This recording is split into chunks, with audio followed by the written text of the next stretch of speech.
Welcome to the Free to Ride podcast with Brian Brumwell, Lance Crawford, and Connor Stobart, where average riders have extraordinary conversations. Gear up, subscribe, and join us where you will get exclusive insights, unmatched tech tips, epic race coverage, and plenty of laughs. Because in the world of motorsports, the only limit is your imagination. Don't let adventure start without you. Stay updated on your favorite platform and follow us on all socials. Your journey is just beginning, and we guarantee you'll keep coming back for more stories, wild discussions, and adrenaline-fueled excitement. Average riders, extraordinary conversations. Welcome to the Free to Ride podcast.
Thank you for joining us this week on the Free to Ride podcast.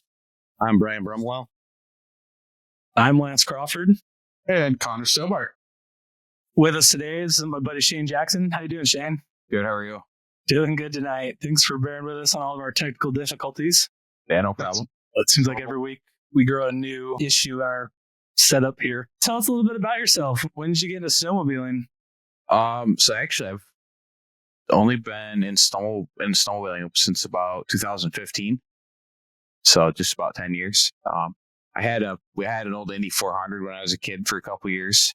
I'm around on the field and then got rid of that. And then I I was joking one year. My mom asked me what I wanted for Christmas. I'm like, I don't know. Give me a snowmobile. And she found one. So That's awesome. Actually, my friend from college gave us a pair of them that they had down to their farm. A couple of 97 Polaris's, and it just kind of spiraled from there. Game over after that. Yeah. Sweet. Oh, yeah, definitely. So what were they? You said in the 90s? They were... The one I got was a 97 XLT, the teal evolved chassis. They got the side panels that come off. And then the one that my dad got was a 97 440 evolved. So it was like a maroon color. Same thing. The side panels come off them, but those sleds had 800 miles on them. They've been garage kept since 97. They just rode around the farm down in the Catskills. So they're nice. Sounds like they were mint. Yeah, they were real nice sleds. That's awesome. Yeah, my first one was the 98 Indy 500, and it was pretty mint when I got it. Same body, the evolved. Yeah, and I tried to customize everything. Did you keep your stock? Yeah, I did bar risers, just nothing big, but just enough to get it so you don't hit your knees when you turn. And I welded up some running boards at work. Put a long track on it, painted the hood, handlebar risers. Yeah, had a dragon seat on there. It was it was a pastel color scheme too, and I do remember that hood just driving down the trail, and all of a sudden the hood was just on the side of the trail. Yeah, they aren't the strongest bodies on those. It was mint for a little bit, did not last long. Pretty sure somebody hit a tree with it. I know I did bust my windshield the first year I was riding it. I went off a snowdrift. I was looking at something and looked back, and I went off the edge of the drift, and my helmet visor come right down and split that windshield clear to the hood. Like this, it was the original one for the sled. Well, Shane, where are you located? Oh, go ahead. Sorry, I'm in Western New York. So you hook up with the East guys at all or anything like that? No, we just kind of been doing our own thing here the last few years. We had a pretty good winter this year, and we had to actually travel because we didn't get much snow locally. So yeah, neither did we. It was up high, but not a lot of lowland snow around this time of year, right? All of this year. So yeah, I'm right on the edge of where cause it was all lake effect this year, and we're just on the edge to where we don't get that. But if I go like an hour and a half west and in the good snow, so it's not too bad. This would be a good time to cut to our sponsors. Brian, would you like to introduce your sponsor? Sure. I didn't know it. Well, that was an awkward pause. Whoa. We were heading there. Yeah, I thought we were cutting. We're working on the smooth flow, guys. All right. Just keep going. It's smooth about. All right. Now a word from Bearded Viking Mead Company. Veteran owned and operated, the Bearded Viking Mead Crew is reinventing the ancient art of mead making with a modern twist. Their award-winning meads are handcrafted with high-quality ingredients, offering a rich variety of flavors that range from bold and fruity to smooth and traditional. Whether you're sipping their classic OG or enjoying creative blends like choke cherry vanilla or jalapeno raspberry, there's something for every palate. With a commitment to quality and flavor, the Bearded Viking Mead Company focuses on creating good times for a great meetup to bring family and friends together. So visit beardedviking.com today to explore their collection and get ready for your next meetup.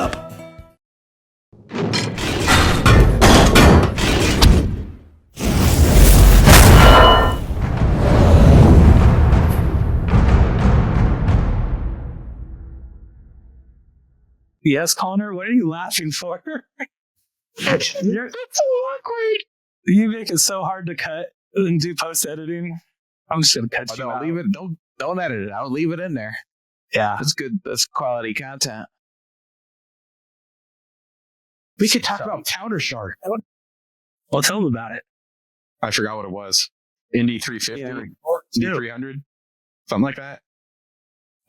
Yeah, I've told the story before, but when we first started getting into it, I got mine. I paid $150 for it, the 98, and then I got kind of inebriated and promised Connor to that I'd get him a snowmobile. I got a marketplace, and back then I could still find them for that cheap. And I found it was like a 1982 Indy Light. It was like a 340. Yeah. And It was like 150 bucks.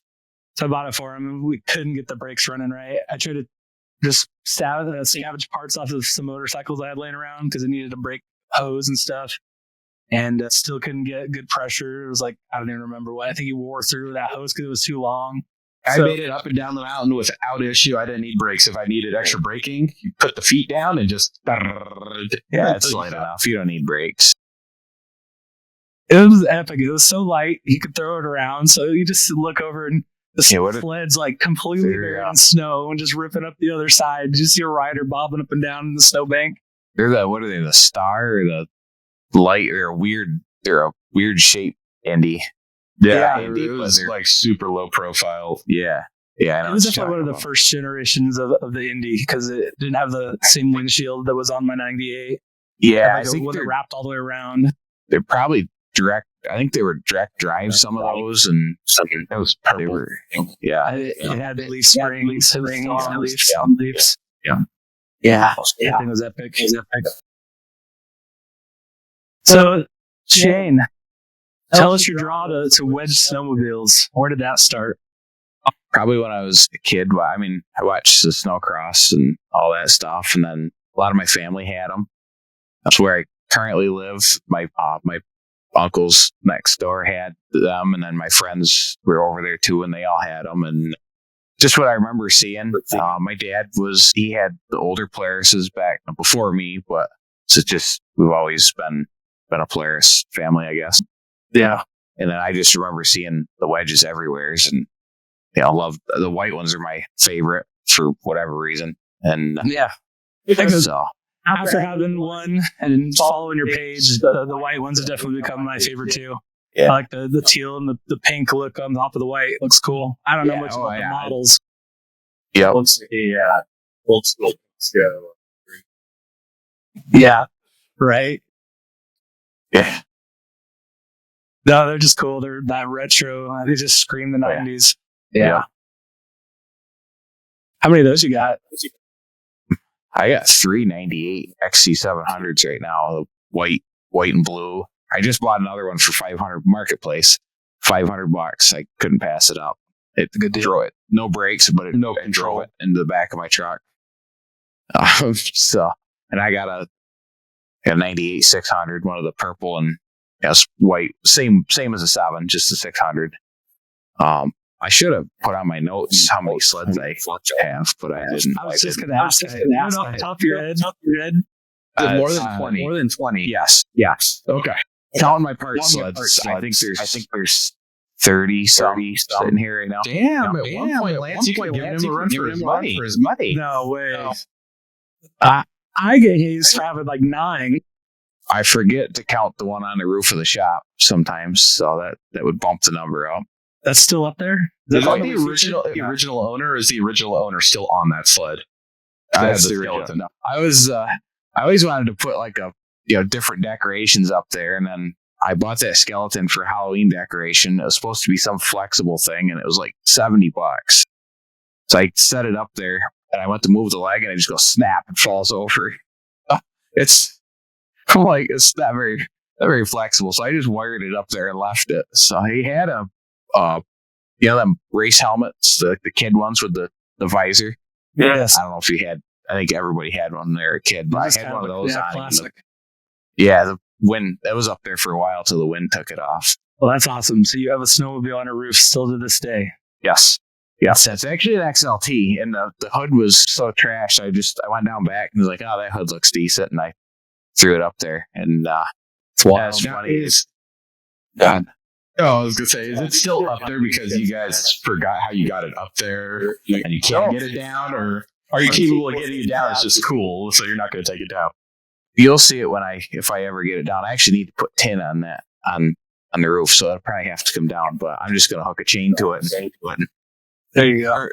So you'll see that on the Wedge Life reels eventually when I have to do it. Yep. Is there an engine set that right now, or is it empty? No, it's empty.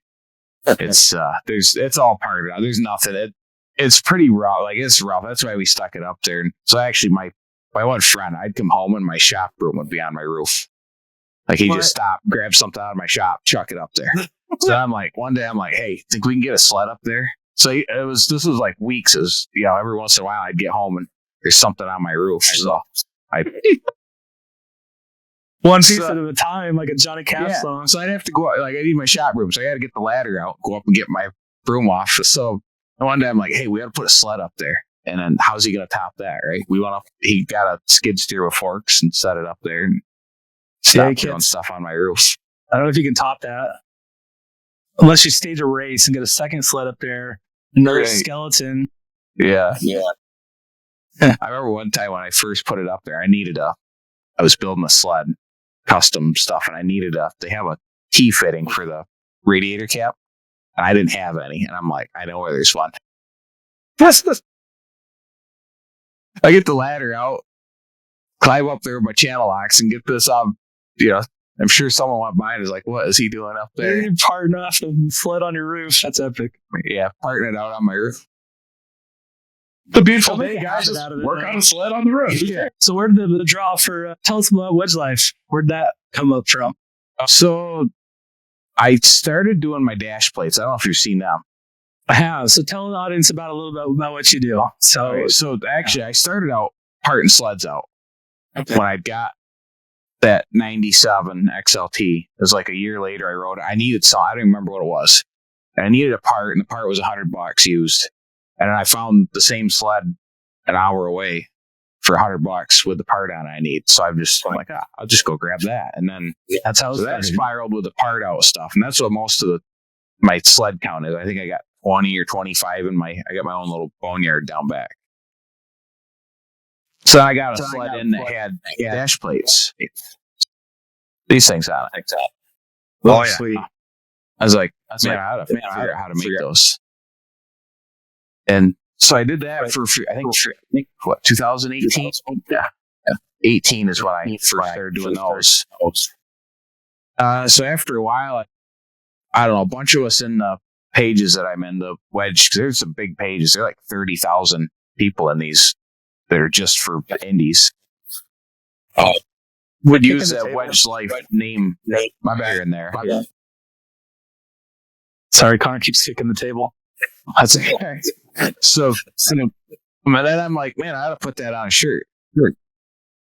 So I had someone do a design for me, and then I had all these other ideas in my head, and I just couldn't convey what I wanted to do to them or to a couple people I tried to do that with. And then I just decided to buy Adobe Illustrator and teach myself how to do it. And it's awesome. Let's see, I don't even remember the years, but so yeah, dash plates for 8. I think Wedge Life I started it would be January 22. So yeah, we'll have to throw up some pictures of some of those dash plates because man, they're like a cherry on top on some of those builds out there. I sell quite a few of them. It hasn't ever really fallen off either. And then the wedges have just gotten, it's like 2018, they were, you could buy a really nice Indy for $1,000. And so now they're kind of coming into their prime, and then COVID, that jacked the prices up, but they're just kind of in their era now. So definitely. Yeah, I think you got a good market for that. It's retro's cool, and they've definitely got a place in a lot of people's hearts, especially if they started on them as a young kid. And, they have that nostalgic feel, and just having those custom parts like your dash plates to be able to, do a build and just really make them look nice. That's pretty cool. It's also from back 2 episodes ago where we were talking about just about the prices of sleds and everything, and for people getting into it, $1,000 price tag is, it's crazy. Yeah, I could go buy a pretty decent used car for that, And instead, you could just get into these. Look, we have Shane here who does it all with stuff from the 90s and the 80s, and they're cool. And the pastel colors. Go get them. Even like if you want something that rides a little better, like you can get an Edge chassis for $2,000, a nice one. And they actually do ride decent. The wedges don't ride bad either. Everyone else is just riding around on blown out shocks. So My dad was looking to get one for the first time. We were kind of shopping around this winter, and I was basically, that's what I recommended. I said like an Edge chassis, early 2000s Polaris or an M series Arctic Cat. We were looking at that M7, M8s, and anywhere from $1,500 to $3,000 for that stuff. Right, and get you into the sport. And that's even like I've noticed now. Even like I'm not a huge fan of like the Fusions and the Dragons and those year sleds. I'd skip those. Yeah, so There's but you can reasons for that. Yeah, well, you can skip those and still be around here we can pick up a 2012 or 13 Indy for $3,000. Like that's what I get. I have a 12 Pro and I paid $3,000 for it, and I had like 1,200 miles on it. So it's cheap. That's bad. That's a good deal to get into a sled and it's rider forward. It's not that all Dragons were bad. It's that they had their issues, and unless you were more of an expert and knew how to work those issues out, there are really good, not the 900s, but their 700s. Yes, yep. I'm personally not. I've ridden them. I've ridden a Fusion, even a few like the 6 and 7, 700 Fusion. They're good. They're good sleds. The 9 is bad on them. I just don't like the look. Brian, you were just ripping up an Island Park on some, weren't you? Yeah, I was on a, I can't remember what year it was, 700 Dragon. Yeah. And they're nice. I mean, they rides good. But man, I tell you, shoulder surgery and then trying to get on one of those and trying to side hill, it was not happening. Oh yeah. Pretty sore. Oh yeah, and I didn't have the strength in my shoulder to pull the sled up on its left side at all. I could go to the right nonstop, but left side I couldn't do. So the kid and he's wanting to go ham and hit all the lines, and your body's like, nah, you gotta stay on the trail. Oh yeah, that's like when my dad rides with me, and he stole my 03 Pro X from me, so I don't get to ride that anymore. But every time I look back with him, all I see is the bottom side of that Pro X. Like every time we go over something, it's just bottom side of the Pro X. He's got the skis off the ground all the time with it. I love it. We decided with my dad that we were just gonna fix up my M7, so he helped me get with some parts, and so I'm not gonna be ready this year, but next year I'll put him on that. I should scoot him around plenty. Oh yeah, definitely. Cool. So you made the dash plates. Still making the dash plates. Yep. Tell us about Wedge life. So I don't know. Like I said, I started doing a T-shirt. It was the first logo I did was a picture of me doing a wheelie on my 600 at a drag race. It was an accidental wheelie because you don't want to be doing too big of wheelies. But it was just like a silhouette tracing. And then after that is when I sold a few of those, and I wanted to get into doing my own designs. I actually tried to push the Indy dash plates thing first. That's what I call my Facebook page for them. So I was going to do the merch for that, and then I switched it like last second to do the Wedge life, and I think that was a good call there. And then we do all that. It's all drop shipping, so I don't really have a big overhead when it comes to that. So, and then I can do all sorts of items and test them, like coffee. I love coffee. Well, that's epic. Yeah, and I had to put a design on it. This is my 83 Indy Trail I ended up selling it. But I just wanted to test it. Mm-hmm. I probably won't be anything I put on the website, but it'll be like when we go to Heydays, my dad goes and we all drink coffee. So I'll just bring some of that with me to have out there. And I can do, we do mugs and all sorts of different stuff on there.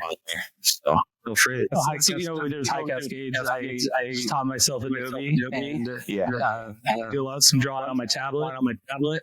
Use Fiverr for a couple of them, like those ones behind me. I've paid artists to do stuff as well. Yeah. And then the drop shipping, just works. Right. Yeah. It works out good, so you don't have the big overhead. And plus, I did the first bit of shirts I had them done locally and shipped them out, and that's hard to do. Like it takes a lot to do that. Yeah. And we juggle between like the small amount of orders that come in. I don't want to have to go out in the print shop set up all the equipment because it takes me an hour to clean the printer, Right. and then get the designs loaded up, print them out, and then it's averages about 10 to 15 minutes per shirt, just based on each process there is or stage in the process. And then I got to package them up and take them to the post office in my schedule. So drop shipping definitely helps. Yep, and that's so like my kind of a hybrid right now. Yeah, me too, actually. So my dash plates are all done locally, and they cut those on a laser for me. And then I go this time of year, I go pretty much every Monday and pick them up.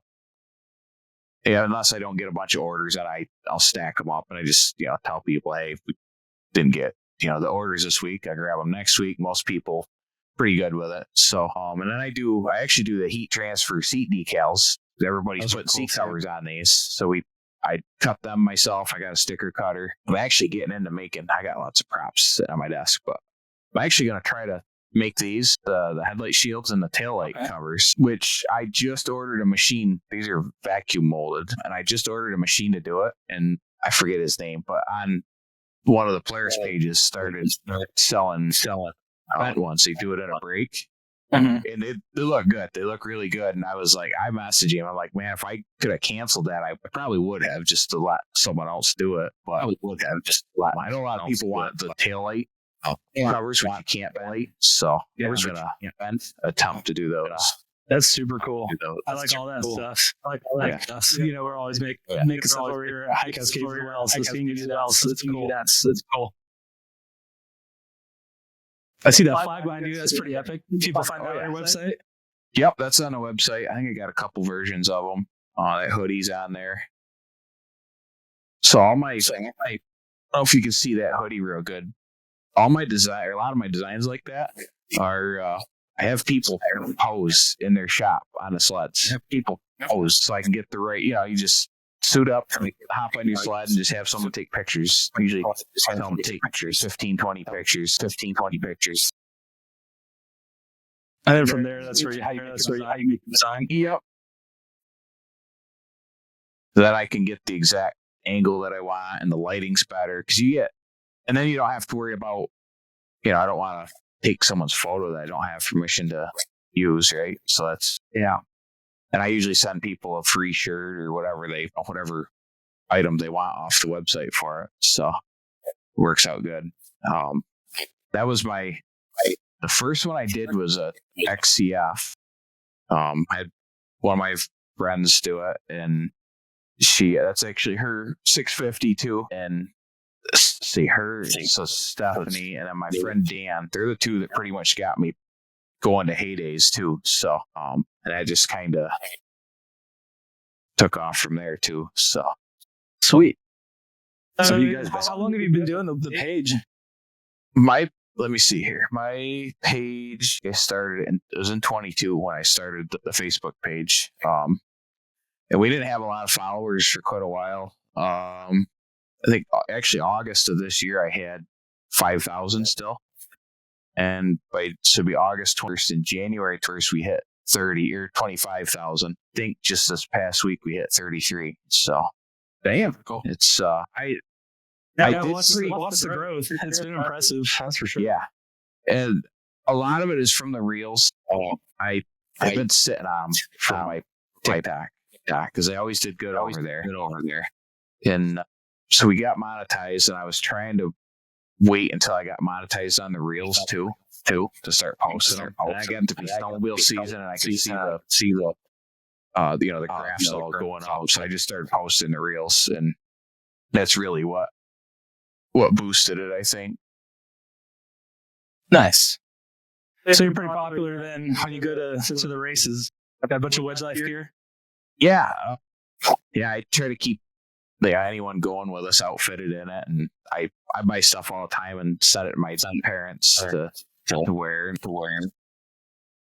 But and then so most of the racing we do these days is all the vintage stuff. So we only got one or two that we actually run the wedges in anymore. We started doing Leaf Spring Outlaws, and they opened up an old track that hadn't raced in 20 years. And so we just started doing the leaf spring sleds. And, it's trophy racing. Everybody has a good time. Like, you get into the big races and it gets pretty serious. But we race for a 3-4 inch trophy. So awesome. That's cool. Well, thank you for telling us about a little bit about what you do with your Indy dash plates and Wedge life. Everybody go give Shane a follow. We'll have the links pop up here for you guys. Yeah, I'll try to I'll share this around in the other pages I'm in too. Hopefully get you guys some follows back. Yeah, just trying to grow, just trying to get our stuff out there. It's trying to be different. We see a lot of people that have their own style, and we just kind of forge our own style here with this podcast, and we're rolling with it. So, all right, gentlemen, let's move on into Marketplace Gems.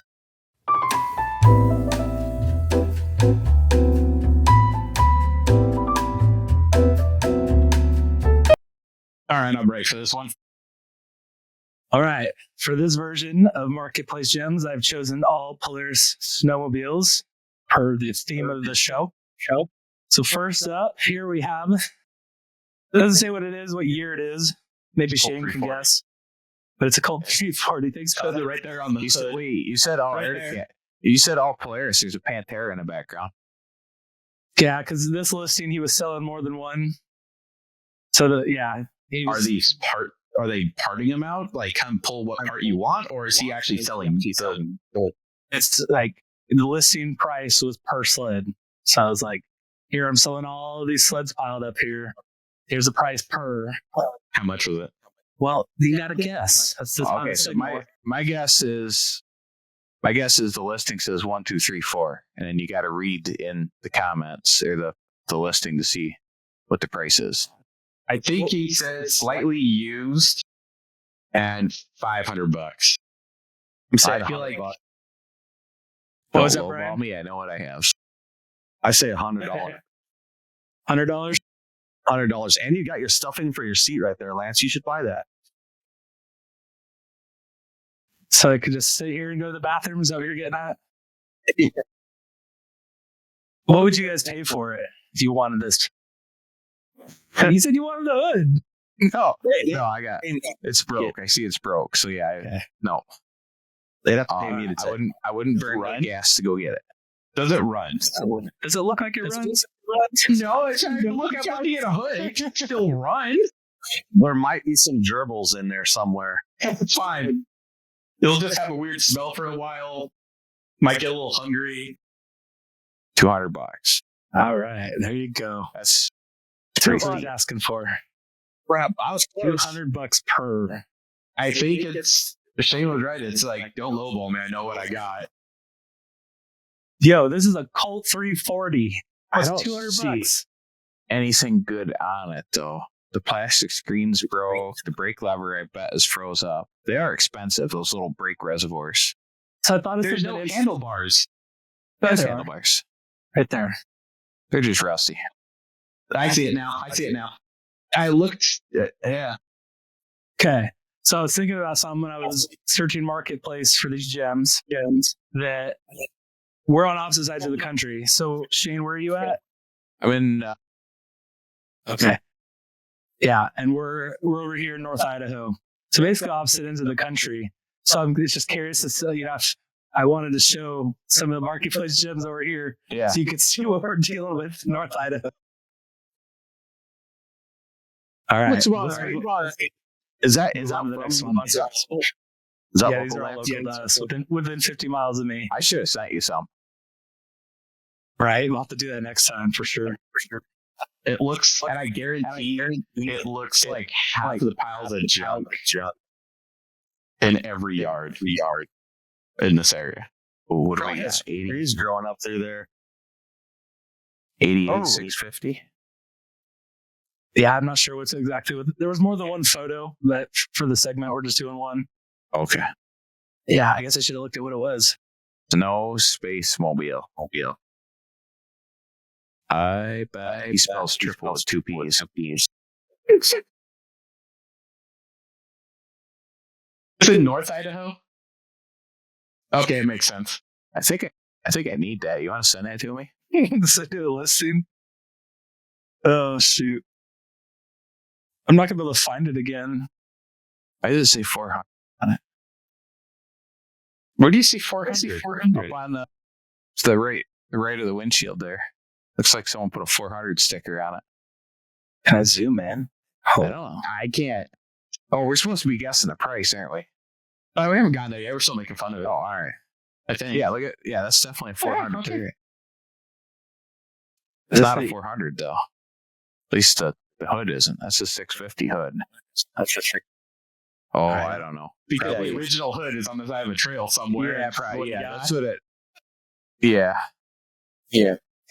What do you think 800. he wants? You think he wants $800? $800. I Does feel it run? 1,000.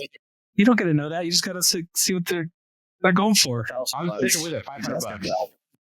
You're going for 500. How about you, Brian? Sorry, I'm still trying to find the listing. You're going for 1,000. Leave it. You think there would be like a recent views? I don't know. I'm getting distracted from the show. All right, 1,500. What'd you say, Shane? Said 800. 800. Got boxed in. I'm getting a little bit better at the sharing thing. At least it was. We lost it. We can't see it now. Boom. 500. Oh, all right. Look at there. Right on the dot. Man, my internet's lagging. It just now showed up. If it was running, I'd probably pay $500 for it. Yeah, I probably would. Hey, usually you can't find them with the windshields. Right. You got Yeah. the windshield. Windshield. It'll fall off. Pre-COVID. It'll fall off Give on him your first. $150. Yeah, I'd offer him two. I think this is where you need to show your phone screen where you guys ask about, can we lower the price a little bit? We should add that to a segment where we got to all decide which one I'm going to reach out to and Call it the low ball segment. Yeah, right. We should do that. Call them on the show. Message him and hopefully message back. See if we can get it cheap. All right. Sled number 3. Oh, that's not an XCR. That's a 97 RMK. I like the talking about swapping hoods around.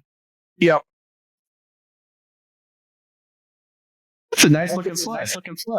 Hey, well, I bet he's 1,200 for that. It's pretty good bar risers, handlebars. I'm going to say 1,500.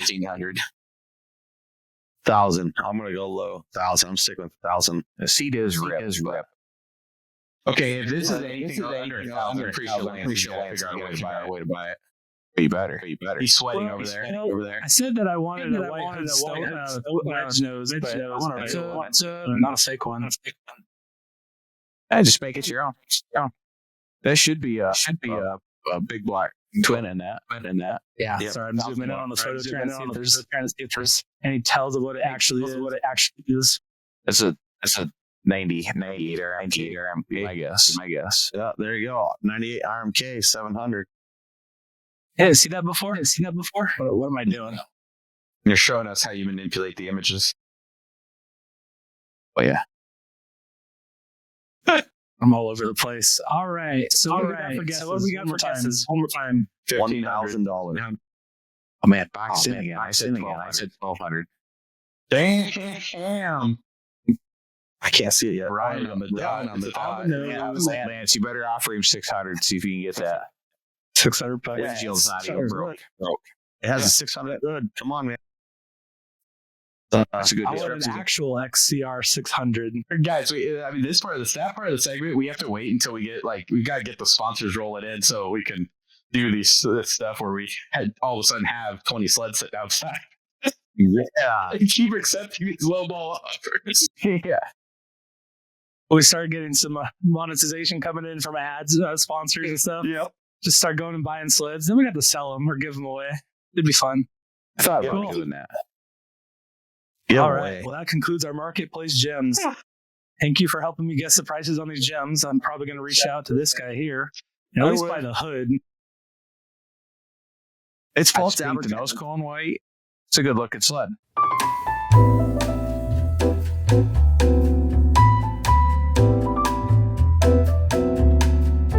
He looks like he knows a thing or two. He's in his eyes. Oh, you had it.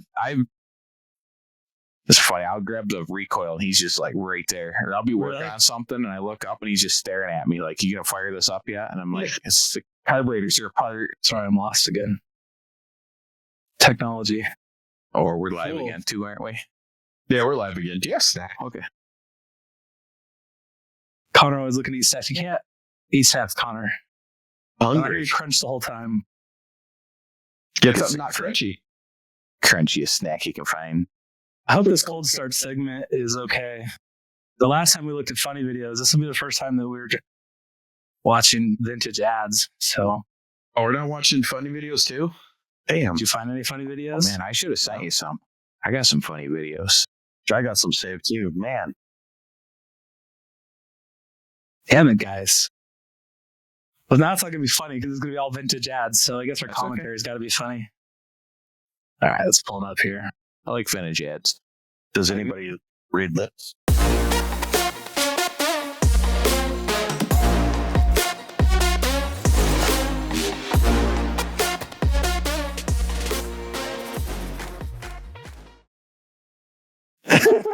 And you've gone through the, like, this is just the ad itself. There's not like going to be a vintage commercial like from late night television.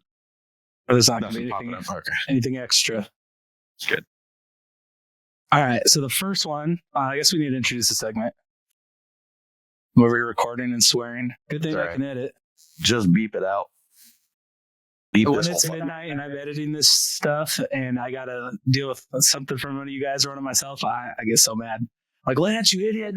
Did you have to take all this extra time to edit this because you just couldn't hold your mouth? Anyway, Yeah. Just all beep right, it. let's move on to our cold start segment. Let's do it. See, now I'm going to have to take a 2-minute video, find that 5 seconds where I just said that, cut it in there. Anyway. Well, I can give you that look, Brian. Why don't you introduce our segment here? Which segment is this? The cold cuts? Cold starts. Yeah. We lost that sponsorship. Oh, yeah. Freaking Yeti, man. He's pissed. Whatever. I don't know why you won the race. I still got to edit that video and put it in one of these podcasts. Hey, Okay. you just put it away, Connor. Dang it, dude. Good deal. Well, I you don't- got this guy. It's I don't want. You ruined it. Yeah, for you me. did. It took a while. I'm going to break it in the middle. I guess we broke it last show, too. All right. So, first up, can you guys see my screen? 1980. That's 1980. before all of us were born. Yep. So, each Oh, go ahead. Each segment is starting in the 80s, and then we got one for wedges, and then we have a late 90s Indy Storm ad to look at. So, what were you saying, Shane? Oh, nothing. I was getting ahead of myself. We're going to discuss it after. So, yeah. Or during. Is there sound? Wow, look at this. I'm going to start pointing out which ones I have. I have that one. These are what we raced. The 80s. I've got 80. I've got. What do you guys? Cool. We want to do a race sled, and I really want to do one of these old Yeah. 80s Polaris's. Yeah, they're nice sleds, actually. You see a lot of Yamahas, John Deere's, and then Polaris's for at least the vintage race up here. The dude in the front looks like Speed Racer. I don't know how they rode with those open helmets like that. They were tough back then. Yeah. Yeah, they definitely were. Because, you know, Matching those outfits. Yeah. Those No, modern back suits. then there wasn't any third parties and third party manufacturers making gear. It was just the big name manufacturers. So the 80 or 1980, they actually had the Wedge too. Is when it came out. I've got one. It's a 80 TXL. And so you could get in 80, you could get. So there's a TXL leafer. In 80, you could get a wedge chassis or a leaf spring chassis. Yeah, I don't know what Connor's light was, but it was a leaf spring. It was a 340, and it was from the 80s. I wonder where this was filmed at. Their spacing is I impeccable. didn't get in the air, mobbing like some street ads. Because there's no sound. I'm putting the A-Team theme music in. That's pretty accurate. You can't hear it. Can't hear it. No. Right now. That's okay. That's right. I think it makes it funnier. It makes it funnier.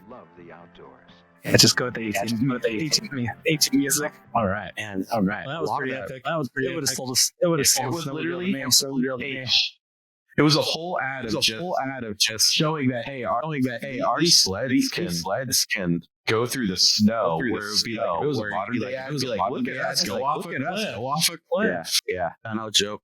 Look at what we can climb. Look at the tight trees we're going through uphill. I would have loved to go. Back in time and see the ad run on TV. Yeah, it'd be pretty Had to cool. have been a Midwest thing. You know where these guys are from, and stuff. Did you see that one dude's mustache? One dude's mustache was definitely the Midwest. Did you get hot and bothered? A little bit. All right, let's pull up ad number 2. And on Fame once again with our Polaris themed show here. We've got all Polaris ads today. Share the next one. I think I said that already. It's such a process. You got to click like 12 buttons to do times. I got to even have them all opened up, ready to go. It's coming. I thought you were able to do that with Riverside. We'll have to play around with it a little bit. Okay, I dare to say that epic start with the pull start. It's like, hey, nowadays we have electric start. So this is an Indy Wedge nose chassis style ad. Definitely what early. You can't hear the volume. Early Seriously. mid-80s. Yeah, see, there you go. There's the jumping. Get some air. Eat your heart out, Chris Bryant. You'll never be that cool.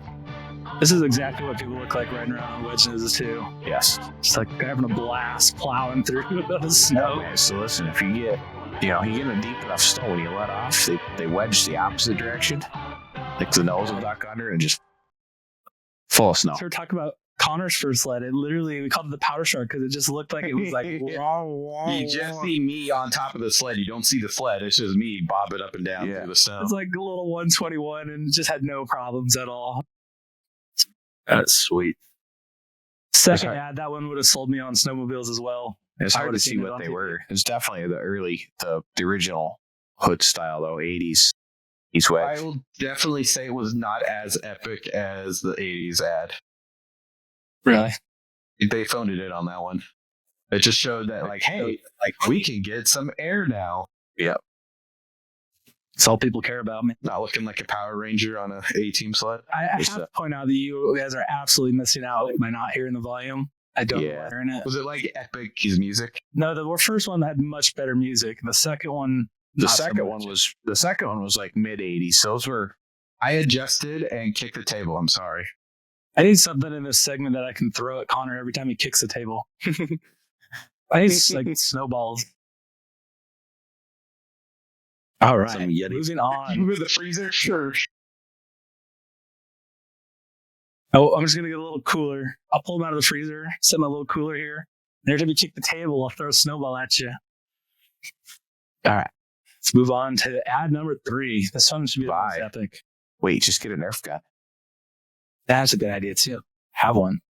Okay, well, take your breath away. Oh, this bigger. Wait, storm. There's a storm. It's got to be 93 ad. Yeah. I parted one of those out. Bigger than ever. Is it sad that The I Polaris actually Storm remember that coming and out? Storm SKS. This one has an epic announcer. That was before it. That's about it. Engine. I remember Black those coming iron out. That will take your breath away. I don't. I was too young then. Okay, Very great. fucking sled. I remember the pamphlets they used to have on those too. Triple pipes, new porting, new pistons. So this was a triple? Refined Yeah, carburetors, that's a 7. I think it's a 93, right? Yeah, that'd be a 750 triple. This video makes me want one. They're pretty fast. They're a little finicky. I was a 94. For the lightning. So 94 would have been at 800, but they're a little finicky. But they're pretty quick sled. You guys will catch the volume in the final cut of this when it goes live because that's pretty epic. That one had an epic announcer and there's crackling thunder in the background. It was pretty cool. Sold me. I'd go buy one.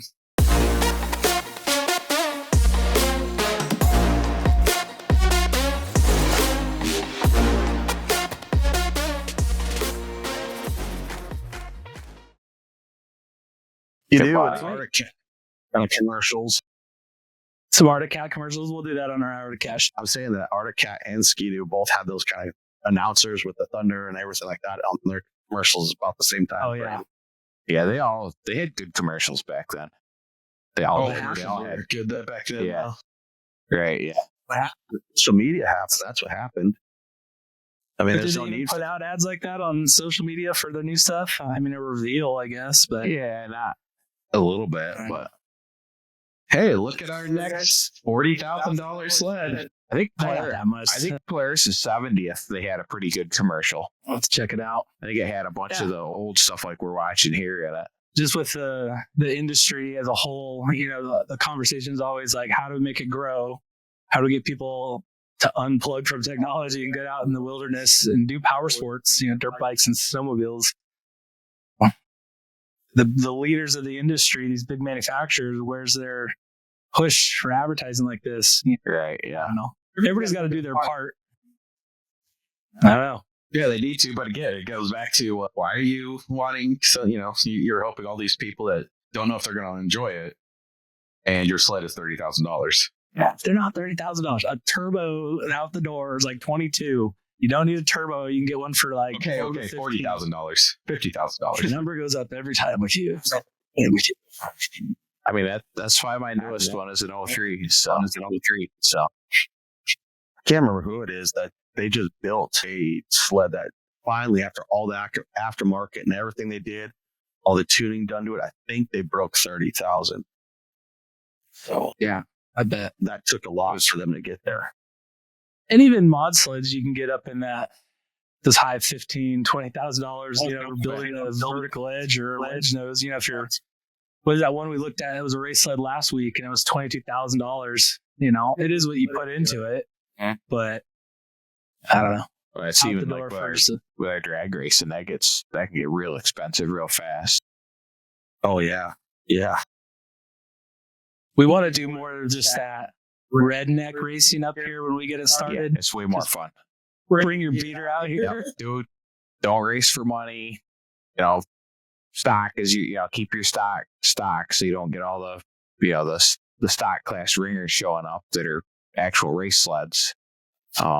It keeps it a lot more fun that way. If you can take a sled that you ride, go race it, or ride it to the race, that type of stuff.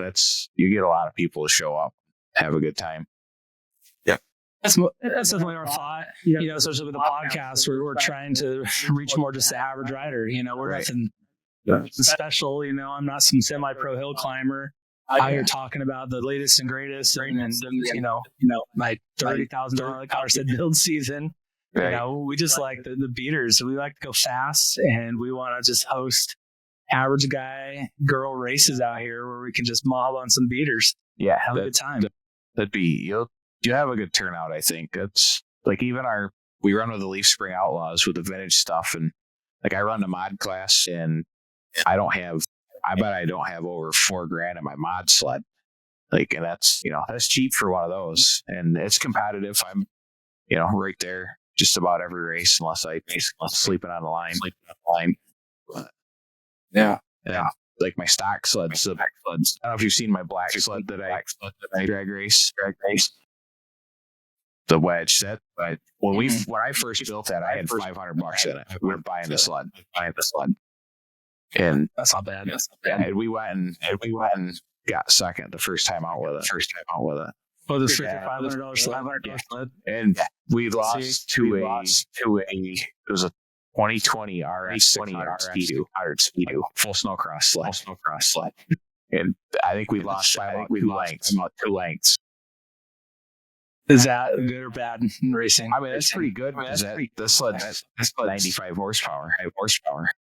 Like it's an 84 600 triple, so it doesn't have a whole lot of horsepower.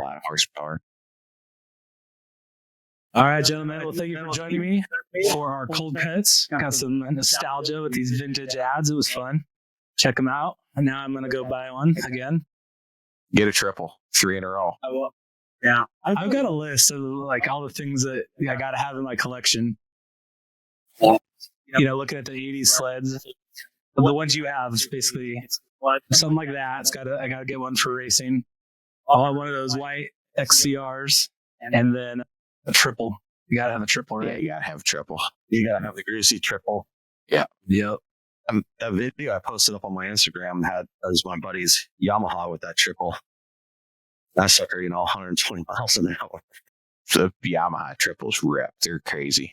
They're fast sleds. They sound good too. Like they do. That one sounded amazing. He bought it for I think like $600. Yeah. Dang. Now it's a collector piece. Yeah. I told him he needs to quit riding it because it's going to be worth a lot more money. What is it? It's I can't remember what year. It's a Yamaha. Shoot, I can't remember. Is it the I'd have SRX or I think so. blue one? Yeah. It was probably SRX or SXR. They had the Vipers too. That's Crack a cold one. Exactly. I don't want to. Yeah, he is over here. Open it before the show. Man, what are you doing? Are you drinking already? Did you guys see the? Speaking of Yamaha, did you see that last production Yamaha that they packaged up like a toy? Yeah. If I had, a few money, I'd be buying that. I don't know why. I'm not even a Yamaha guy. I just like the packaging. Yeah. Maybe someday I'll build one and do an Arctic Cat. I would put that into my shop and not open it and just have it there like, primo thing. Just never do anything with it. Yeah. If you had like I'd probably write it. A business, like right in your showroom. Yeah. Okay, you made Lance is over here making hand gestures. Like they took the last production model, like they took like a little concept model, and then he's over here talking about riding it. So it's like, no, I'm sorry, it's a full size real snowmobile, the last production model, and they built a giant box that made it look like a toy. Yeah, I'd write it. Yeah, it's in the corner 1-to-1 scale. Rip it across the lake. I'm not one of those guys or kids that keep toys in packages. So like I have collections. Right, yeah. I won't have a sled I can't ride. I've got to take them out and put them up on the shelf. yeah, he makes it sound like that. I had caught him in the shop while we're like doing shirts. He's like flying one around and go. That's what they're for. If you don't have desk toys, you're wrong. Point in case. You got to have desk toys. If you're a gamer, you understand I don't this. have any desk toys. I don't have a desk at the moment, so Little wedge nose model there. I'm not. They're like $100 or more. I'm not buying one of them. I could buy a whole sled for that. Yeah. What you need to do is find one of those guys that's doing the 3D printing. Start And 3D printing. 3D printing. Yeah. Have Those, one. have you seen those things? I've seen someone doing the RC ones. Yeah, this guy's building them big. Yeah. I mean, he's selling them for like thousands of dollars, but I've seen the files because I did some 3D printing for a while. It's just you'd have to have the patience to sit down and do them. Yeah. I don't know if he's got any old chassis, but I know he's probably got like a bigger print plate than what we got. We should have him on the podcast. I did see someone had a 3D printed wedge. This was a while ago. It was like 2 years ago, though, and I never saw anything more about them. I've seen them on Fiverr. People, you could pay designers to build your model. And I've thought about doing when we were looking at just things to sell. And we had the 3D printers all set up. I was looking into it, but they want thousands of dollars just to make your model, like in a file. Yeah. So I think we got to have that guy on that builds the RC guys on this show. That'd be cool. As long as we all get a free RC. I don't think that's how it works. But all right. So what do we got going next? We got Goggles of Truth. Let's move the into time. Goggles of The Truth. reigning champion needs to defend his title. Boy, Goggle time. goggle time. I can tell you right now, you're going to fail this week. Am I? I think so. You just go with guessing. I'm pretty sure Lance. Wait, who made the questions? Brian.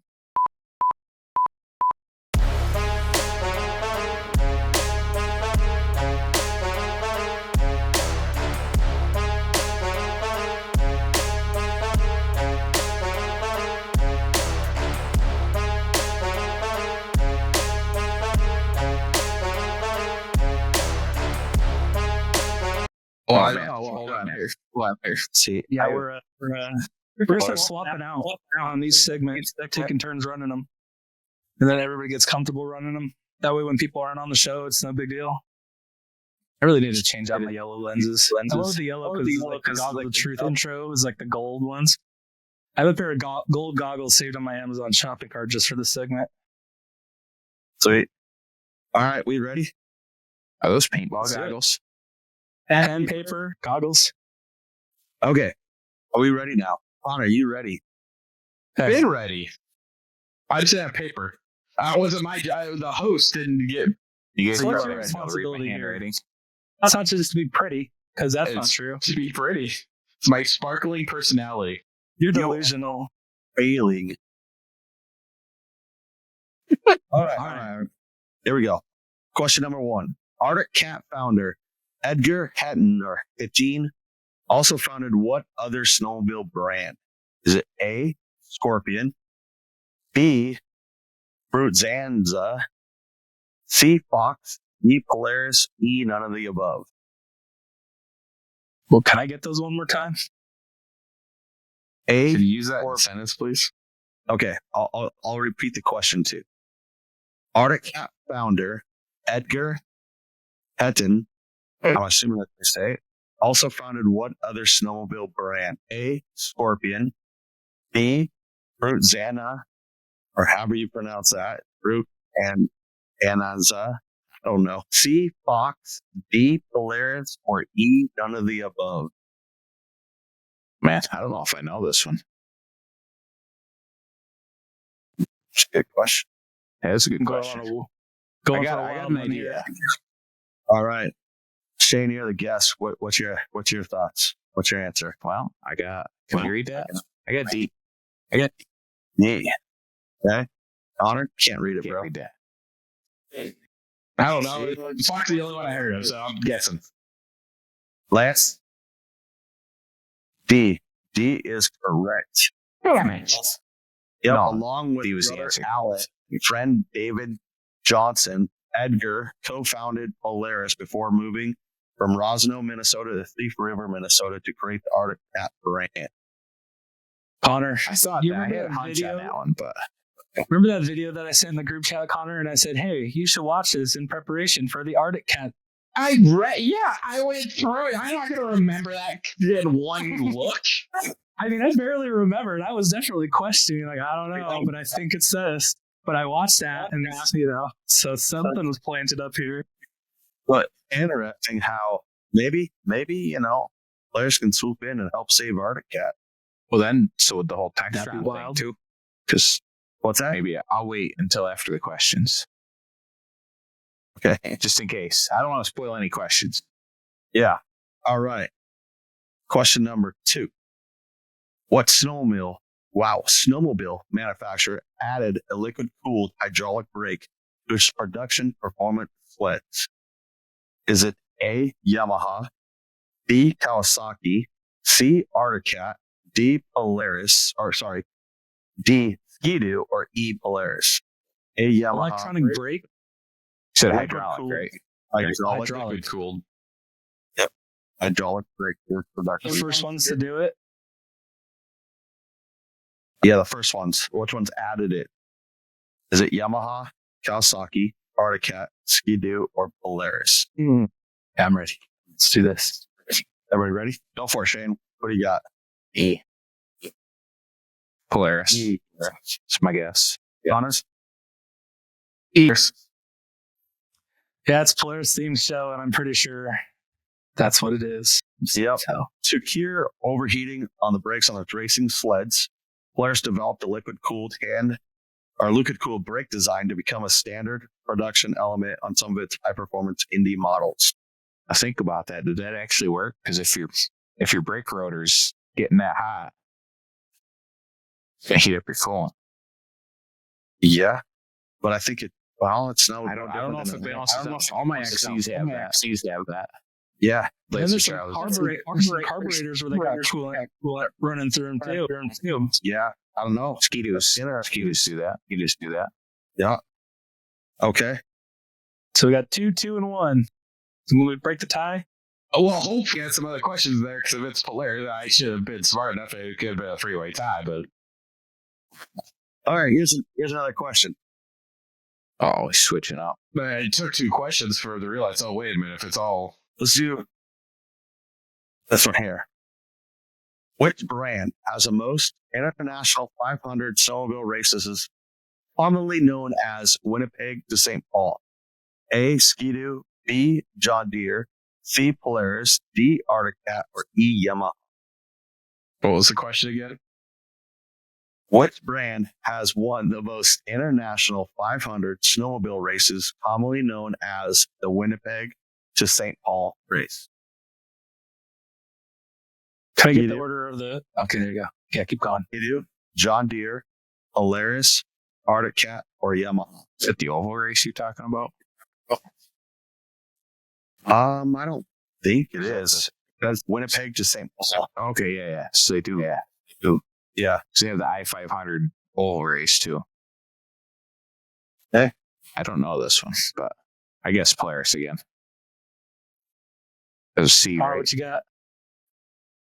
He didn't give me what letters it was, so whatever A was. You said Skidoo, Arctic Cat. I thought you were trying to throw a curveball at the end there. Dang. Yeah. Does that make it the superior brand? And then, well, they shut everybody out in the I-500 oval race in the 90s too. Yep. All the way up through. I think though they were in the early years. See, They're not the ones being sold right now. That's true. think the XLT is also as much crap as they get. It's the only triple that ever completed the Iron Dog too, or won the Iron Dog. Up in I Alaska. think you're right. I remember seeing something It's about 90. that. I think it was 94. It was the XLT. I'll have to look that up. Find out. Congratulations, Shane, for winning your first Goggles of Truth. What's Sweet. up on us? See you next time.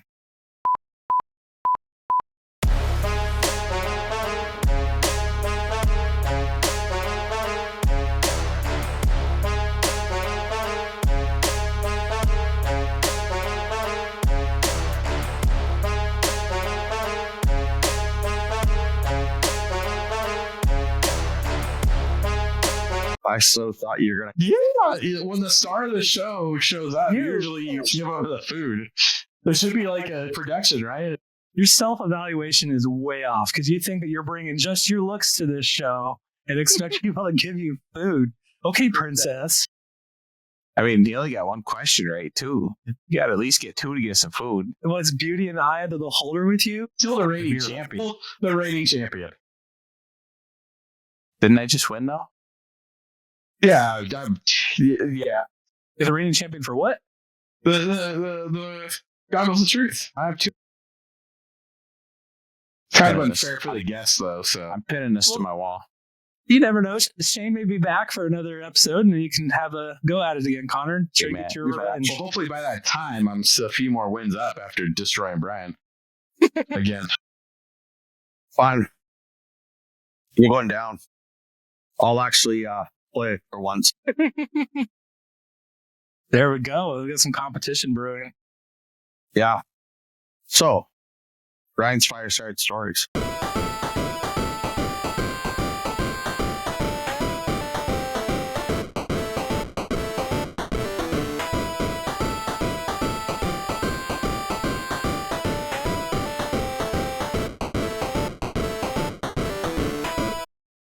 It's gonna be funny.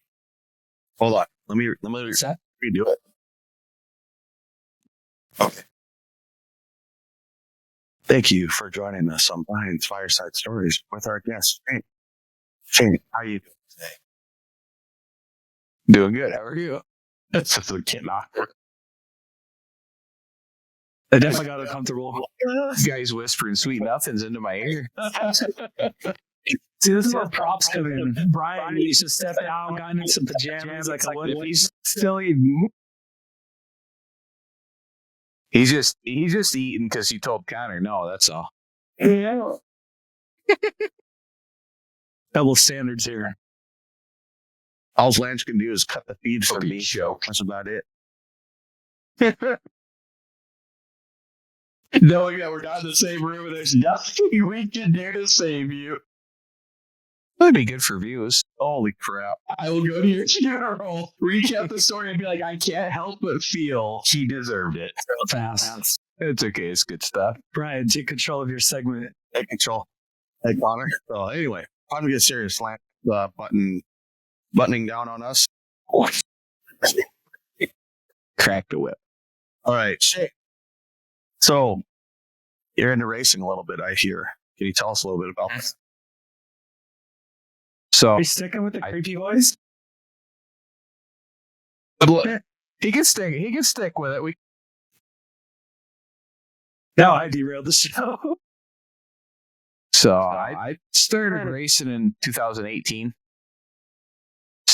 I don't know. There's a race locally on the pond. They had it, plowed and had a track laid out, and I just took a stock, my '98 XC600 over there, and first time I ever raced, no prep, had no clue what I was doing, and we went over and I won. I think I won 3 out of 4 or 4 out of 5, something like that. Beat a brand new ZR6000 with my '98. It was. I go back and watch the video, and I'm like, I don't even know how I won because that thing was running so bad and sputtering and smoking. But then he came back and beat me in the final round. But so I just kind of got the bug, and we did a bunch of just like backyard racing for a couple years, and then 2020 I built that black Wedge. It's still sled, but it's set up just for racing. But I actually put my trail setup in it. We rode it around a little bit this year. Took it to a vintage show or vintage ride. Then I picked up a couple of 80 TXCs, a TX and a TXC. I restored the one, put a 488 fan motor in it, and then I saw the guys doing the leaf spring races, which that's Leaf Spring Outlaws, and they got back going. A bunch of old guys just wanted to race their old sleds they still had, and not too old if they hear this, but they were just at a shop visit yesterday, hanging out with my dad and myself. So, like, what years? It's always the best. Also, you always get some random knowledge that was unsolicited. But great racing stories. Yeah, because drag racing used to be big in this area, and they're all, I don't know what, 50s, 60s. I think my dad's in his mid 60s, and he used to race back in the 80s here and there, and these guys all did that back on now. They raced everywhere around here. They're the flat, because we're pretty hilly here, not like you guys, but it's not flat. So if they had a nice flat spot, they could race in there. It's not Minnesota flat. That's our big thing is trying to find flat 500 feet. Do it. Yeah, like I have a difficult time finding a spot to test my sleds. Just since it's hay fields and that stuff. So,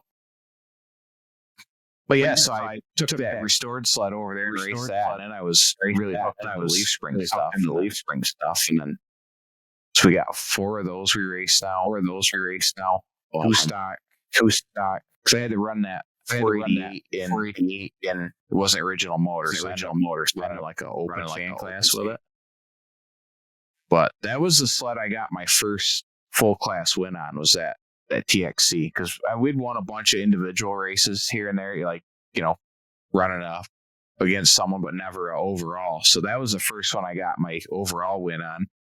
And then, was it 2 years ago? I really started learning on the suspension setups. So we got a win with the black Indy, and I think we've picked off a few with that now. And how's the rules for that go? So is it like elimination style? So it's different depending on who you run with. The Leaf Spring guys, for the longest time, we ran double elimination, but we've gotten big enough now. We've went to single elimination, and then you can first round buybacks. If you get knocked out the first round, you can pay whatever the entry fee is and jump back in. A lot of places you go are just, if you lose, you're out. Doesn't matter if it's first round which I like the first round buyback, because you get too many sleds, you can't do double elimination. You'll be racing until dark. So, and then that Leaf Spring race, we got the spring race, which spring isn't seasons. We're usually racing in the fall. We did that spring race last year and got guys from Michigan and Indiana and everything coming out here. And it's, they're 10-hour drive for some of them guys. We had 70 some sleds. So that's an impressive turnout. Good turnout. yeah. Yeah. And they're like the mod sleds that are running with us are pretty fast. And it's the Leafers have loose rules, which I really like. You get into like the ISR based rules is I'm personally not a fan. Like it's a good rule set if you're serious and you can go anywheres and do it. But their stock sleds are opened up a little more than they're not really a trail stock sled because they can run chisels and speed tracks. So you can't trail ride it like that. So if I want to run my stock stuff, I like just like the backyard racing, I guess, because they're my trail sleds. Yeah, on the Leaf sleds, how in the heck do you guys set suspension for that? So they're all the nice thing about the Polaris, at least with the Polarises that I run, you can take a suspension out of 93 or a 92 Wedge chassis and just about bolt into an old TX. Actually, the early TXs before they changed to the bubble hood, they had a little bit different suspension, and the 8-inch Polaris skid will bolt in them. Like then you got to swap them over to rubber track and stuff. A lot of it is the shocks. You get shocks. You can get them valved or you take out your limiter straps a long ways. And because ski's coming up, you're not going forwards. So, and like I kind of always knew that, but then just being able to set up for it, you got to tighten the straps up a long ways to get them to not wheelie because you get a lot of traction on the grass. So you run studs? Yeah. Some places do no stud classes, and like probably for you guys out there, it might be if you're racing out there, it's definitely going to be a big draw, I would think. Because you guys don't run studs as much as we do out here, right? Well, like for mountain sledding, no. Like that I know of. Nobody I know runs them just going up the mountain. Right. As for races, that was kind of just going to be a question. When we start setting those up, that I was going to ask you about.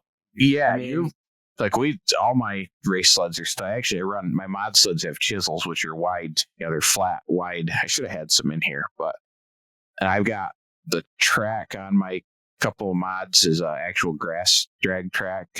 They make speed tracks. They got little lugs on them for like the clay start lines. But yeah, a lot of it's in the shock, especially when you get into the mod sleds, just getting the shocks valved right. So you're not doing big wheelies and killing your ETs and everything. And then, I'm definitely gonna have a lot of questions when we get to setting up some sleds for what needs changed and whatnot. Yeah. A lot to it, a lot of testing. I have a spot I can do a 100-foot run, and I got to shut it down, and it's a little sketchy. But I got a camera thing for my phone and my GoPro, and I'll video a couple angles of the sled and just watch what it does, and make a change, run it again, make a change. Like that makes a big difference, being able to go back and watch what your changes do.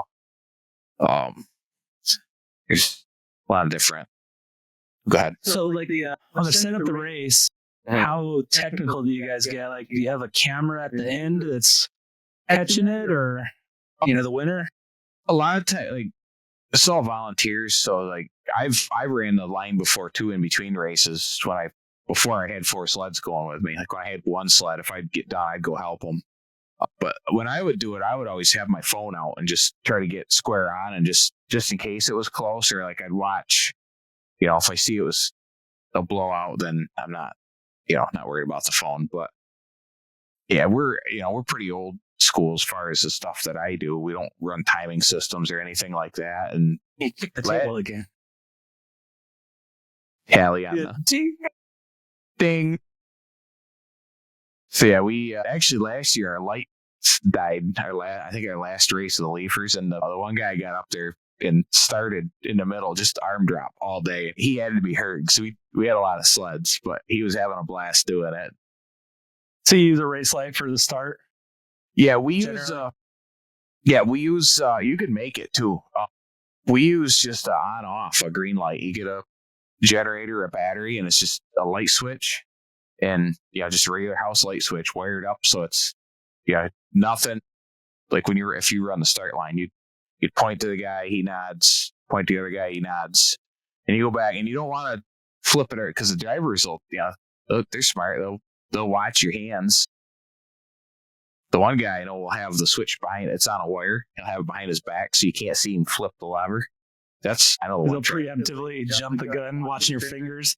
Yeah. Oh yeah. The one track we used to go to, the switch was right there. So I wouldn't even watch the light. I just watched the switch. His thumb twitched and I was gone. Like some people will build up a box around them, or you can build that. You build that cheap. If you want to get fancy, you could do 3 green lights and go like that. You could build one for probably $40 or something. But and just powering it. Dog wanted to say hi again. He's back. But and then my brain gets super technical. Like I want to build a contraption that you press the button, the red light flashes, then the yellow light, then the green light. Yeah. And then I also thought of like the end. There's got to be a laser system because like even for horses. Oh yeah. No, you can just breaks the laser, and then that's so you know which side was first. They have a porter tree that you can buy us just for that. I think they got one to use with us this year. But if just for the fun runs, you just get someone to volunteer on the line or get 2 people to watch and just tell them, look, our line judge makes the call. That's who wins. And their word is yes. The final word. Yeah. Now, if you're doing it for fun and for trophies and you do that, it's no one's really gonna complain. Like everyone's, especially if you get a few runs down the track, everyone's just gonna have fun. Even last year when he was doing the arm drop, like we had I don't know if he messed up his arm drop, our starter, but the one person jumped and then the other person went because he messed up his arm drop, and they both stopped, and everyone's like, what the hell just happened here? And so everyone's laughing. So we dragged the sleds back and lined them up and whatnot. It's like, it keeps it fun that way. Casual. Yeah, keep it casual. Yeah. I mean, we're definitely competitive and want to win. But the group I raced with, like we had one guy run out of gas on the line. You run a lot of mod sleds run a little tiny tank, and he had 4 gas cans there. People here's gas. So it's just good fun like that. What's the average time that you guys are running on those? Like as far as one trip down? Like you talking how? Because we run 300 feet with the old stuff. Right. We don't have any timing system or anything. Oh, you guys don't time it at all? Okay. No, it's just the lines by eye. I've got my GoPro that's got GPS in it. And I actually bought a Draggy. I don't know if you know what that is. It's a GPS. Yes. It's a little box. And it'll tell you your 60-foot time, your 100-foot, your 0 to 60. That's pretty cool. So the fastest I've seen on my sled in 300 is 74. This was cooking at 300 feet. Yeah. I saw my daughter. She's big into street bikes, and I was telling her, I was like, you're never going to launch like you do with the snowmobile, ever, unless you're in a little dragster. And she's like, no way. And she looks at it and she goes, are you kidding me? I was like, told you. I'm like, no street bike out is going to keep up with the sled. When I first built that sled, I think I ran 5 or 6 races the first time I had it out. It's a XC7 motor in one of those old EX chassis with twin pipes. We got done racing. I woke up the next day. I'm like, man, my neck's sore. Like, I don't know what I did. I must have slept wrong. And then I unloaded everything, and I had that sled out, and I've going up my driveway. That's my launch spot. I had to get on it, and then I was like, I know why my neck's sore. That's from straining racing that thing. It doesn't do it now. I've ran it so much, but that first time I did it, I'm like, man, that's some straining on that sled.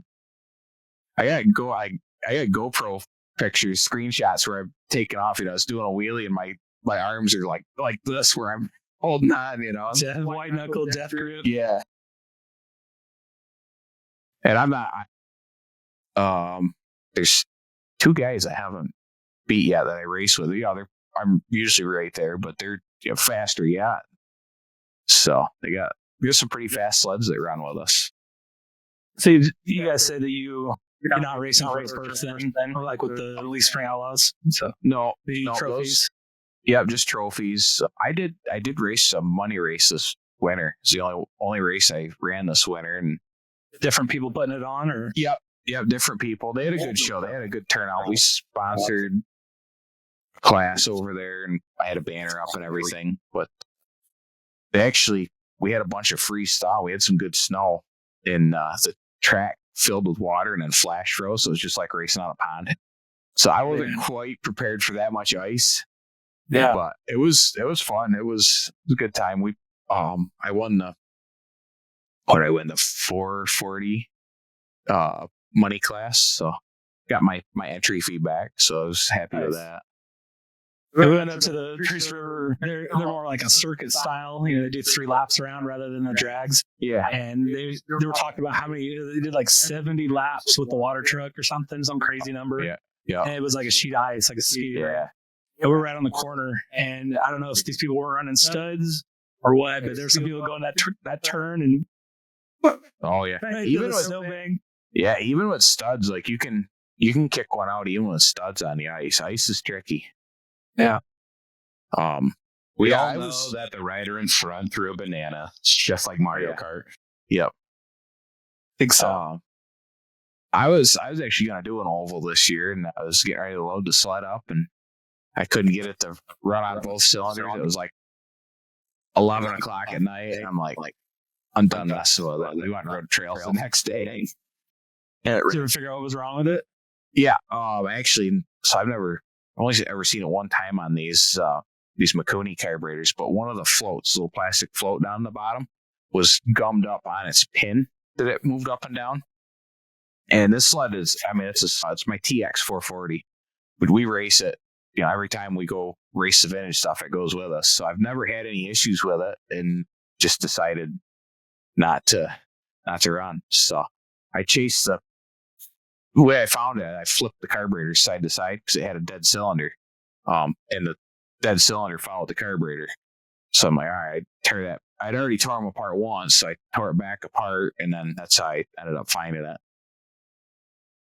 Just all right. We went and rode. Took my parents, so we went out.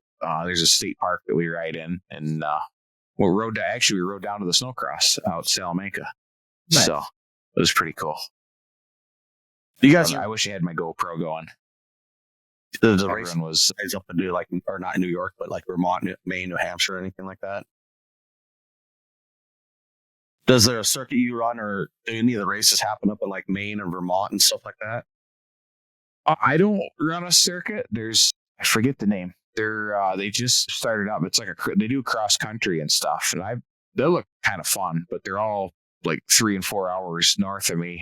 They run like around the Adirondacks, and I think they run over into Vermont a little bit, but they have 6 to 8 races a year. I think maybe Adirondack cross country. Interesting. They'll do like a terrain race or a plowed lake race. Do you guys run any special fuel? So fuel situation. No, I run 93 and everything just because. Non-ethanol? No, I run ethanol in all my sleds. Table again.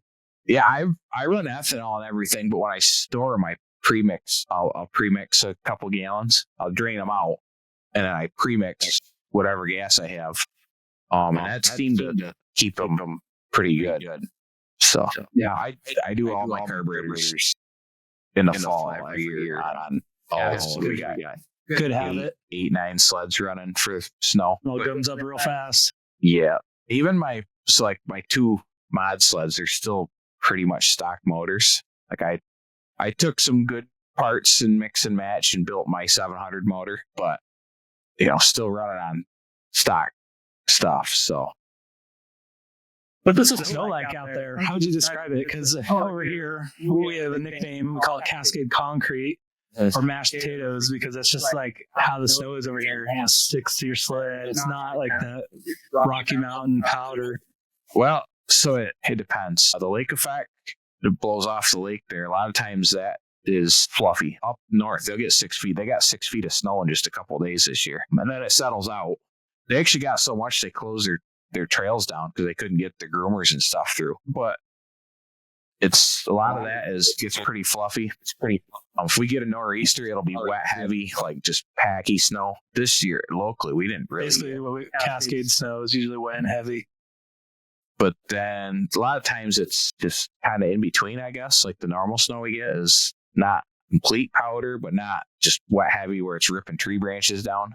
We didn't get any storms this year. They all went way south. I don't know if you saw the Florida video I posted. All those storms went pretty hard. But yeah, he was in Michigan, I think, or someplace up there, and moved south and just took his sled with him. And he goes back up and visits his family and rides. So he's just luckily had a snowmobile down there. Yeah. Up until and I think we got 3 million views on that video. wow. So it was pretty a lot cool. of disbelief. Yeah. You have a lot of people calling bullshit. Yeah. Even the video where he showed his license plate and the palm trees, they're like, nope, that's not real. It's like, it's right in front of you. Like, he gave you his license plate number. Some people, you just can't change their minds. Yeah, but even New Orleans had more we snow. went and rode. Let's see that. What was that, Ryan? I said even New Orleans got more snow than we got here. Yeah, we're same here. We had to freeze straws. It's flash froze and my yard was ice, and I don't know how many times I fell. It was just like a pond out there, and I would forget. So I go run out there, bang. Of course, I got a camera, and it didn't catch any. I would have posted them on my Wedge life, but that'd have been good views. I went to start a sled the one night to get it into the start of snow. I went running out there in my Crocs and feet right in the air, Crocs flying.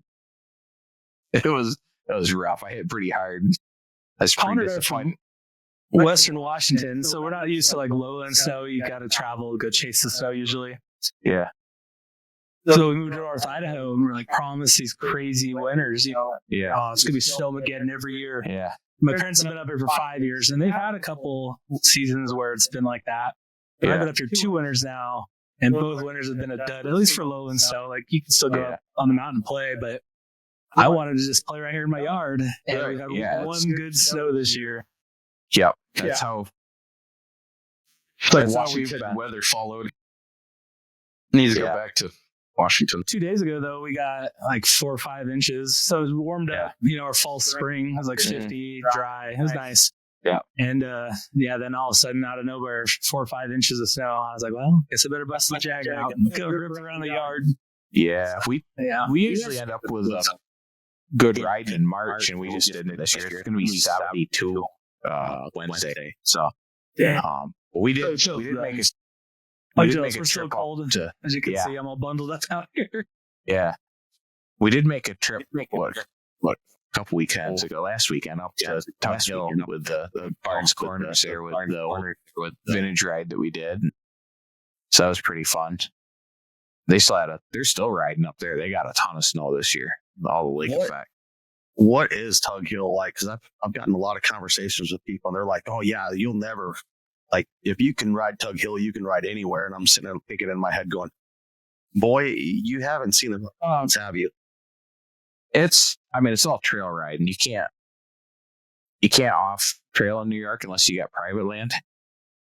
So it's all trail riding. A lot of people bar up, which isn't my style, but there's a lot of trails out there, a lot of stops. A lot of places will be like a repair shop and a bar and restaurant, which is fun. It's fun to ride your sled up to the place and get dinner and get riding or whatever. It's always so interesting seeing just how different. Like, it's the same sport, but just different traditions and do. I know. Let's go do that. So my area, I like riding here when we get snow because there's not much here. Like, we don't have there's not a lot of people for New York State. So it's like 30 years ago, we can just ride and nobody cares as long as you're not dumb about it. So it's like I don't know, 5-6 miles or so to get. We got a trail system that runs through our area, but just field and woods ride to get there, and we got permission for most of it. But you know, tear stuff off and be dumb. No one even knows. Now they do. Yeah, right. But a lot of the people that are out there riding themselves. So I guess. Yeah, I've seen that. That's a big problem back east, and even in the Midwest, is just people riding off the trails. Yeah, a lot of complaints about it, and I'm sitting out here going, I don't know if I could ever ride in a place like that. I'm just. And I've thought about that. Yeah, like, is it people that are from like this area that are used to mountain riding, then moving over to the Midwest or the East Coast and aren't used to that difference in how the sport is, played, and so they just don't follow the rules? Some people just don't care. There's that too. So it's a lot of that. There's a lot of trails, like, and just saying in my area, there's a lot of trails that like my grandpa used back in the 70s that they weren't trails. They just rode. Back then they just rode. Nobody cared. Like, you're not hurting anything they got. And so a lot of those trails people still use, and then you get people that move in from out of area or people that just in the area to get it, and it's their land. They don't want you on it, and so times change. Yeah, yep. So I'm actually in a snowmobile club, the local club too. And I do all the volunteer work, for the hosts and stuff. Pounding in the stakes every year and taking them down. It's just been rough the last couple of years because we've only opened the trails, I think, 2 or 3 times in the last 3 years. Wow. So it's not been good just in our little area here. What club are you part of? It's called the 10 Town Snowmobile Club. And that club was actually around back with my dad and grandpa used to ride in the 80s. And then it kind of went away a bit and then got brought back. And then a bunch of us got in. They were actually operating without their stuff through the state or anything. And no one even noticed or cared. Like 5-6 items. So like with New York, every year you gotta send out a landowner permission, and they gotta sign and send it back to you. They do that for like 6 years. No one even noticed. Like no one cared. Well, we got it. Some friends of mine got in, and they did a good job getting the club back. And we got groomers and all that stuff, and which I like running a groomer too. That's a good time. But we haven't had good enough snow to do it much in the last couple of years. How many races have you ran this season? This winter, I've only ran one. If we get snow, I'm gonna go ride. I'm gonna go trail ride. Yeah, I like do more in the fall. Yeah, I like racing in my t-shirt. When it starts, there's races that go on into like late October, November, when the weather starts getting nasty, and I'm just like, I'd rather race in my my t-shirt, and when I get done, put my shorts on. Well, that's where the whole idea of grass tracks came from, was like a preseason test, your sleds, everybody's itching for snows. Yeah, the heydays, grass tracks, huge, so. Yeah. You doing that this year? You try to? Yeah. I got to talk. I got to figure out some stuff. Yeah. How to get over there, how to get a spot. So I thought I had a spot lined up, but I don't think I do. So maybe you and I will have to talk offline or something. Yeah, the spots sell out real fast. Yeah. I've been lucky. My friend Dan got me going, and he would get spots every year. So I just jumped in with him, and then I almost didn't go last year. He had some stuff come up, some personal stuff, couldn't go. So I had missed the deadline to buy them, and I put out a post and see if anybody, because I'm pretty compact, just a pop-up tent, a couple tables, and I found a guy that's down in Pennsylvania, not too far from me, that I didn't even know him, and agreed to let me go out there. So I first met him when we met out there, and it turned out to be a pretty good connection. He's a shipper. Ship sleds back and forth, and that's a good connection just for that. Yeah, I actually have another friend that's even close. It's just over the hill. That he was the one who was originally hauling my stuff out there. because I would get on a plane and fly out. So I just send all my stuff with my friend that's local. Then, so now my dad's going with me now. I took him out last year. So he's ready to go right now. Like, it's not until September, but Good on the enthusiasm. oh yeah, just like the last XC I bought, the $500 one. I wasn't going to keep it. I was going to hard it out or flip it and sell it. And he stopped when I was working and decided it's his. So it's his. Like, sure, I'll have a third one. There you go. So they still do the grass drags then on top of the show, like the Oh show. yeah, they do grass drags. They got mud pits, side-by-side races, dirt bike races, freestyle. It's wild. You gotta go. It's crazy. I actually just watched the drags for the first time last year. Really? Yeah, because I get so busy in the swap meet. It's always good stuff to buy. That'll be my problem. Is it'll be hard to get away from the booth to go to watch anything. Yeah. I'll have to wait until like have like employees that can stay and run the cash register. Yeah. So, I just go in the swap. I don't do the. I don't know. We got time for heydays talk? Are you? If you're good, I'm good. Okay, yeah. You know. Okay. So I go in. He's gonna wrap it up. Yeah. I go in the swap. I don't do the vendor thing, which I've been kind of thinking about doing the vendor, but it's definitely more money to do it.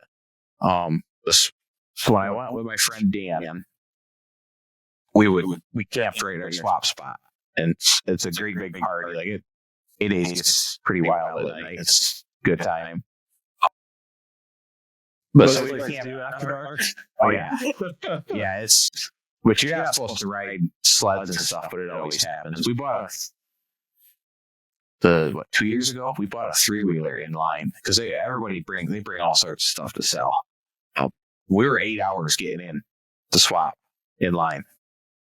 It's that big, like it's huge, and we bought a 3-wheeler waiting in line getting in. I just didn't have a lie. Yeah, and that thing was at our spot Saturday and Sunday, and every time someone touched it, one of my two buddies would get up and go fire it up. It was some old Yamaha thing was trashed, but it would fire it up the first or second pull every time. So every time someone touched it, he'd jump up and fire it up. Three-wheelers are sketchy. Oh yeah, I have a 3-wheeler. Yeah. Yeah, I got an old Honda. Good old Honda. All the steel, you should grow out a mullet too. I don't have the head for that. It's pretty rough on looking. those things. I worked on one at work just a couple months ago. First time I'd ever, so obviously I got to fix it and then go test ride it. It was the first time I ever ride a 3-wheeler, and I took it down the road, test them and put it back, and I'm like, this thing is a death trap. Oh yeah. You just gotta slide the ass in. That's all. You just gotta think you're on a dirt bike, but slide it like 4-wheeler. I just any small movement up front, I'm like, I'm going over the handlebars. Yep. I'm gonna need new teeth. But yeah, so the heyday, it's all cash, obviously, and like I tried the one year to do what are the logos, the little square logos that you can scan with your phone, right? And QR code. Yeah, QR codes. I try to do that, like, so I take one design, because I got to pay for them up front, so it gets pretty costly taking a bunch of shirts. So I take one design with me, and I'm like, well, I'll bring samples and put a QR code on it, and people can take a picture, buy it, and that didn't work. I ended up selling all my displays because it's in front of them. Yep. They want it now. They don't want to buy it offline. They got cash in their pocket. High cats, so like the flags, we don't print the flags. We print on demand them, and really nice quality, but I got to front the money. And so we only had like a limited quantity. We'd take like 10 of each design to a show. Yeah. And those would sell out, but then we'd have them hanging. They're like, oh, do you have that? I'm like, well, I know I'm all out, but you can buy the one on the wall right there. Uh-huh. Yeah. Not going to miss an opportunity. Yeah, I learned that 2 years ago. So like if it's there, you better be prepared to sell it. My dad got rid of his hat right off the top of his head. It was a brand new Wedge Life hat, and it was the last one I had. And the guy bought it. I sold a Storm hat like that 2 years ago. I was wearing.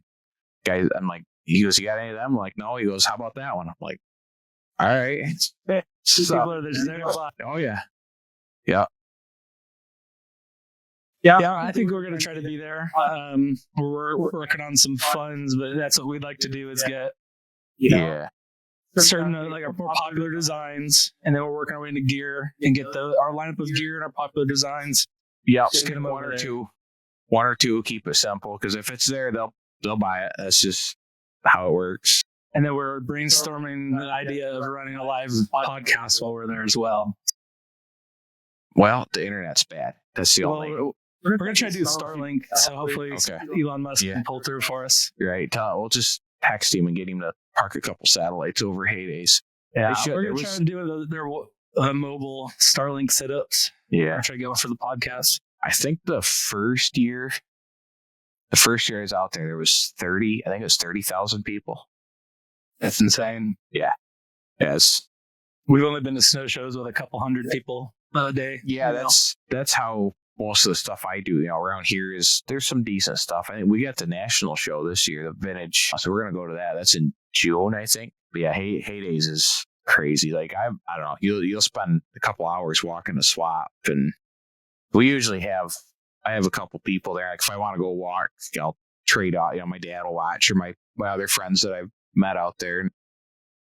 Which that's actually the coolest part about it for me, because I was I don't want to say well known, but I sold a lot of parts to people out there, so I had a pretty good connection with that. And then the dash plates. So when I started walking around, the swap meet, even when I went out there, everybody coming to the Wedge Life tent. It was pretty cool meeting everybody that I've talked to and sold parts to and other stuff. Yeah, all these met on the years. internet. Yeah, Or they've sent in a photo or video. Yep. And there's a lot of people that don't even comment or anything. They're just like, "Hey, I see all your stuff all the time, and like I like what you're doing. Like I don't ever comment on anything, but it's nice to meet you." And like I don't know, that's just cool. That's better than selling the merch and everything. Like that's pretty cool to meet everybody. That's kind of how it goes for us in Washington. We're working on, getting our moving east, like Idaho and Montana and stuff, but it's like night and day difference between like a show in Western Washington versus, say we go to a dirt bike show over here, Right. over there, it's like you start seeing your product out in the crowd and you're like, everybody knows who we are. And then we go to a dirt bike one and it's like, nobody knows who we are. Yeah. We get the night and day, 180 degrees between Yeah. regions. And then with the page doing as good as it has, and that one sled I post has a 098 on it, and we went to the one spot we were riding this year, and I no sooner had my helmet off, and someone's like, "You're the Wedge Life guy." Like, just pick that sled out. And I'm like, Yeah. I don't want that. I want the page to do good. Stop recognizing me. But, You need a bumper sticker. no, not the Wedge Life guy. Yeah, there you go. Yeah, but no, Well, that's that's cool. awesome. You just pick picking the sled out like that. Yeah, it's pretty cool. So That is pretty sweet. Well, that's awesome. Thank you for telling us about racing, drag racing in particular, and your brands, dash plates and Wedge Life. Yep. Yeah, cool. Get your links up there so people give you a follow. Yeah. Yeah. I try to share this around on my stuff and my groups and everything, and hopefully get some views. We appreciate that. Yeah. Of course. Well, anybody else have anything else? I have no more questions for him. Nope. It's been a great show. Thanks for your time, Shane. Yeah. Thank you. Thanks for joining us this week. Hopefully we can do it again sometime. No, yeah. All right. Thanks for joining us, everybody. Bye. See ya.